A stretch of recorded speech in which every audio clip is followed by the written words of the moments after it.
Yesterday, we spoke about gratitude. There are other parts of gratitude. And because somebody just couldn't find reasons to be grateful and they had a conversation with me. So I decided, realizing that there are many people also do not have that opportunity to see what it is, how to be grateful. Gratitude is not a big thing. But then I'm also asked constantly about me, my personal life. And, there's nothing to it. I was born on May 10th, 1946. I'm my parents' second child, 2 years after my brother, and I did not have another sibling for 5 years, so I was spoiled, catered to by uncles and aunts, first girl.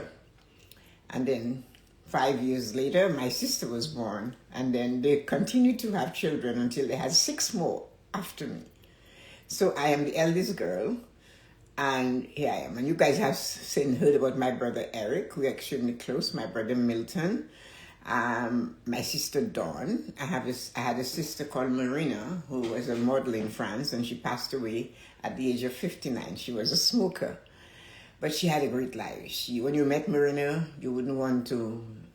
She shook the world. People always remembered her. She was 6 foot. I remember at school, I was ahead of her, and somebody had the audacity to ask her how tall she was.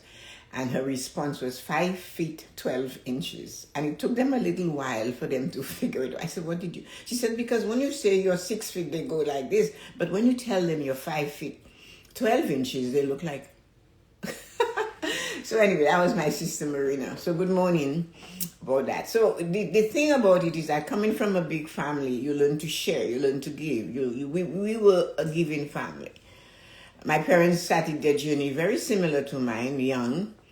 My dad was an architect. He studied in Canada, Dalhousie University. And in those old days, it took him whatever. But there we are.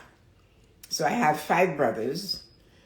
And I had 2 sisters, and I have many adopted siblings. My parents took in everybody and legally adopted a few of them. So we have a very big family. So my husband used to say, when you Shillingfords get together, there is no room for anybody else. So anyway, here I am. I got married at the age of 22. Of course, I had a 21st birthday party. It was, I would have that. Then I got married at the age of 22, and my father said to me, my money is my money. So you go out there and make your own money. I had a wedding to die for. It was huge, big, amazing. But then we had to set our own standards and go do our life. So I really didn't know much about, I learned home ec from the nuns at the school where I went to. But cooking was not one of my chores. I had no chores, really. My biggest chore was reading when I was home and working in the grocery store. My family would work in my mom owned the grocery store. She owned a bakery. She owned a 2-story building where dances were held. And she had businesses. She bought the estate for £46. She went to an auction, the only female 5 foot 1 inch, 2 inch, 1.5 inch. My dad said she insists she was 5'2". And she went to the auction. Only men were allowed at the auction, but somehow she got there, and she bidded on this piece of property. And when there was a man who also had a bidding, and the guy said, I'll pay you. And she said, after just go get the money. And she said, no, I have it right here in my purse. And she pulled out all her £46, and that's how she got the estate. My siblings are all over now. So she just kept doing business. My dad was an architect. He built houses and churches and schools and designs and putting cable lines underneath the water in the ocean so they could have cable climbing up mountains. He was into that, deep, tall man. And there we are. So there I am. That's what I came from. So I don't know how not to do what you're supposed to do to get where you're supposed to go. Education was very important in our family. We had to be educated. We had to go to school. We were extremely disciplined. My dad, we referred to him as Pharaoh. He was really hard on discipline, doing the right thing, manners, and we had things that we had to do, and it was really for a test. So if in case you did not, if in case you you had to clean the floor, or polish a floor, you did it with a coconut husk. And if there was one spot not done, you had to do the entire floor. There were 10 steps leading from one part of the house to the other. If you did not, and your job was to scrub these concrete steps, and one of them wasn't done properly, you had to do all 10. So, and I worked in the grocery store, and I remember having to dip my hand, no gloves in those days, into pickled herrings to serve it. And then it would take like a couple hours to get the smell of the pickled herrings from your hand. But we did work. And then on the weekends, there was nobody working. No helpers in the house or no helpers on the estate. So we had to go up there to the estate to feed the animals. So but it was fun because there were so many of us. It was never you alone. There was always other siblings with you, or adopted brothers, or people from the community who would just come along for the ride since we drove. So that was how it was. And of course, you went to a special school. Whatever. It was Catholic. You were taught all sorts of things, how to be.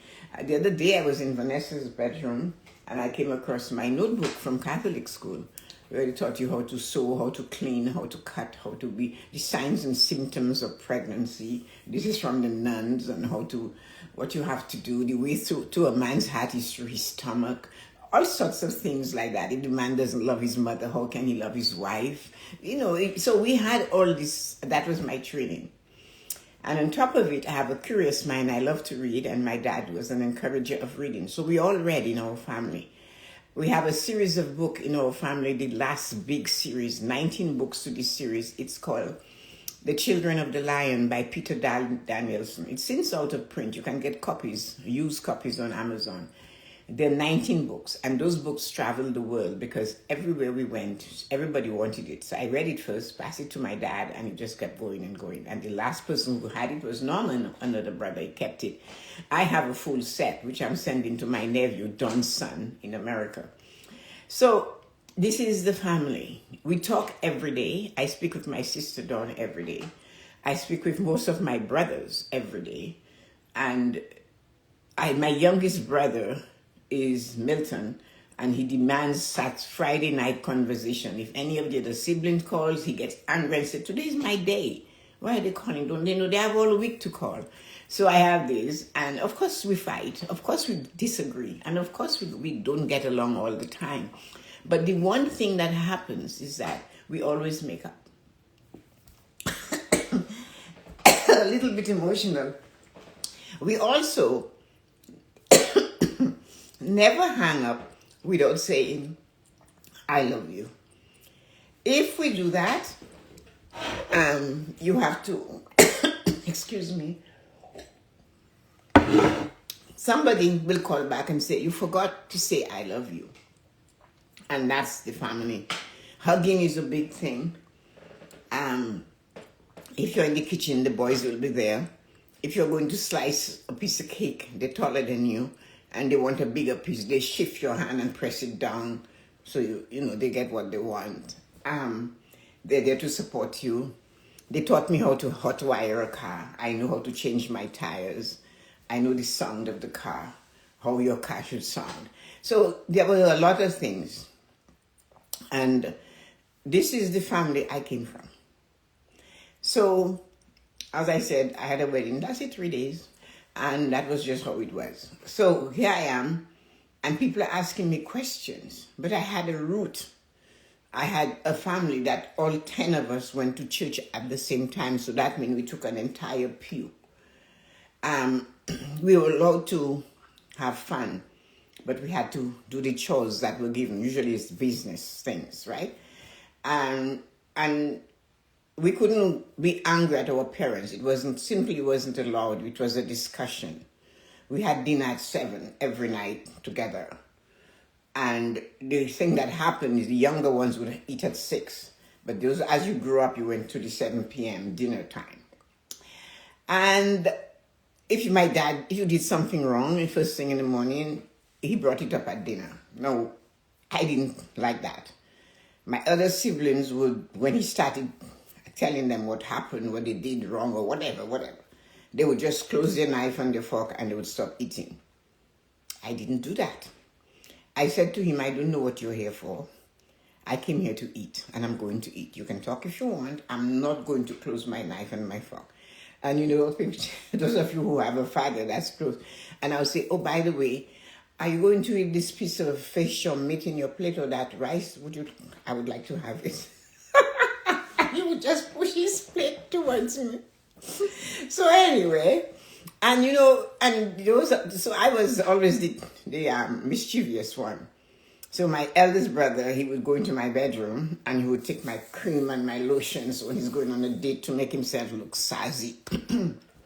And I saw he was doing that. So I shifted the perfume and I put the cream, and he goes in the bedroom in the dark. So he dipped his hand in the cream, put it over his afro, and he came out and his head was white for dinner. And everybody started laughing at him. Now, I also have a temper. As much as I do have a temper. So, you have brothers. So they're going to step on your toe. And it's up to you to know how to react. Which I kind of, have a temper. Do not touch something that I have. If you want what I have, I'll give you all of it.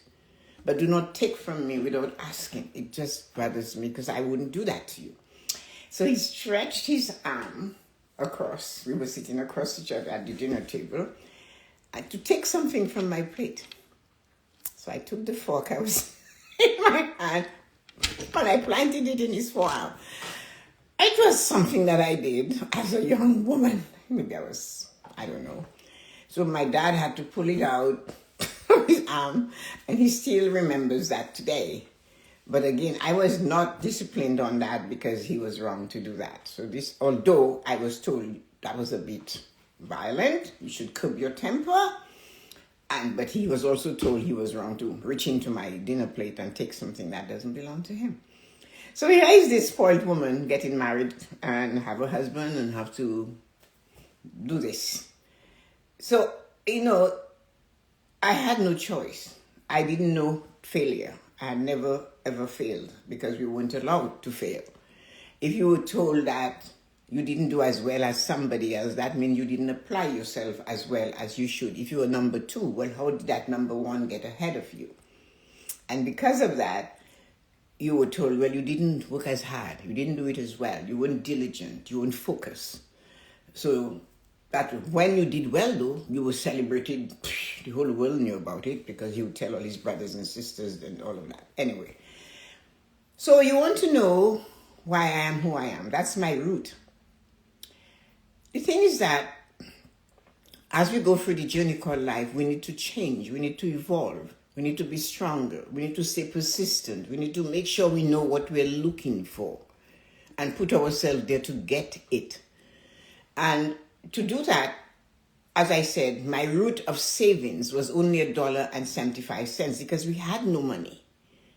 We worked for the government of Ontario for $263 every 2 weeks.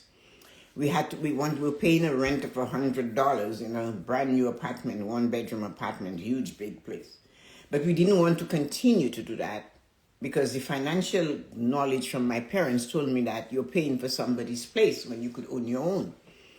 So we had to make choices and to save. And I was better at money. My husband didn't care, so I took charge of the money. And I carried it by saving small. So I'm 22, skinny like a rake, and I made my own clothes. I knew how to sew. I hadn't a sewing machine, so I sewed my outfits to go to work by hand. I bought 18 inches of fabric and made a skirt because it was mini skirt in those days. And I did a top and I did dresses. And then there was a young woman at the Ministry of Education who was a summer student, and she knew I sewed by hand, and she said, I have a sewing machine and I can loan it to you. And I said to her, but I can't get it from you. And she got her boyfriend to bring it and gave me the sewing machine to use, and I sewed. And then I bought a sewing machine from Singer. I still have it today in a cabinet. The entire sewing machine cost $111, and I was paying them $10 a month to pay it off. And that's how I sewed and made my own clothes, because I could sew, and taught us how to sew. And then I started to learn to do things. Like I found the government of Ontario had a bookstore, and you learn how to freeze food, how to make jams and jellies, how to preserve, the nutrition value of everything. So that was right around the corner from work. So I went there and I got these books, and that's what taught me so that I could cook on a very small budget at the time. I'm saying budget because that's what it was called, for myself and my husband, and extending and learn how to make bread. I was brought up with my parents owning a bakery. So I knew about bread, but 30,000 pounds of flour is not the same as one bag of flour to make bread. So I had to learn to cut it, how to do that. So let's get going. So at the Ministry of Education, in the main floor, there's a building called the Moat Block. And that was the Employee Credit Union. I knew about credit unions because the nuns always talked about it. And in Dominica, it was a big thing for women to go to save money. They went to the credit union. So I decided to check it out.